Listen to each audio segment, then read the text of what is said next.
Good evening. An inner city tower block described as a crime magnet by its neighbours is to be turned into temporary housing for homeless families. Birmingham City Council has given the hugely controversial scheme the go-ahead despite a raft of objections. The council says it will help solve a big problem, especially as it's currently having to send people to bed and breakfasts as far away as Milton Keynes. Joanne Riddle reports.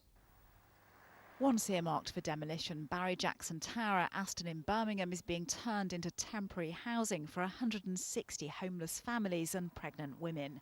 It's angered many who've lived in the area for decades. This area is notorious for crime. That flat in itself has had so many criminal activities taking place in there. Anybody that you say, Barry Jackson Tower, they need to knock it down. We're just fed up at Aston being a dumping ground. They never seem to put anything positive into this area. It's always a negativity. Police were always having problems within that flat because there were a lot of crime. So bringing this here now, it's going to increase the crime.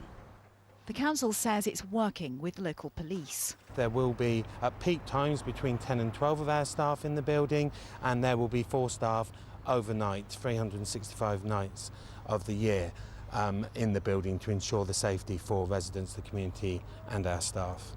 Birmingham City Council has more than 2,000 people in temporary housing, including 500 in bed and breakfast accommodation. Nearly 200 of those are put up outside the city due to a lack of facilities here.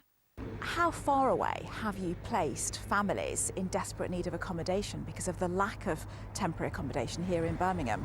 We have placed the odd family as far as in Stoke, and we have placed a family down in Milton Keynes. It's not something that we want to do. We would only ever do it if there was absolutely nothing else available closer to the city. A woman who brought up her children in a tower block nearby says it's the wrong place for families. My son had vitamin D deficiency because he wasn't getting any sun. I got burgled 8 times in that flat as well. So personally, on medical reasons, I don't think they should have children in that flat. I think it's a wicked, wicked thing. Kids need green, they need outside, they need activity for their health. Families will be placed here for up to 4 months while permanent accommodation is found. There'll be entire floors as community areas as well as individual flats. But local people remain extremely unhappy, saying it simply isn't suitable. Joanne Riddle, BBC Midlands Today, Aston.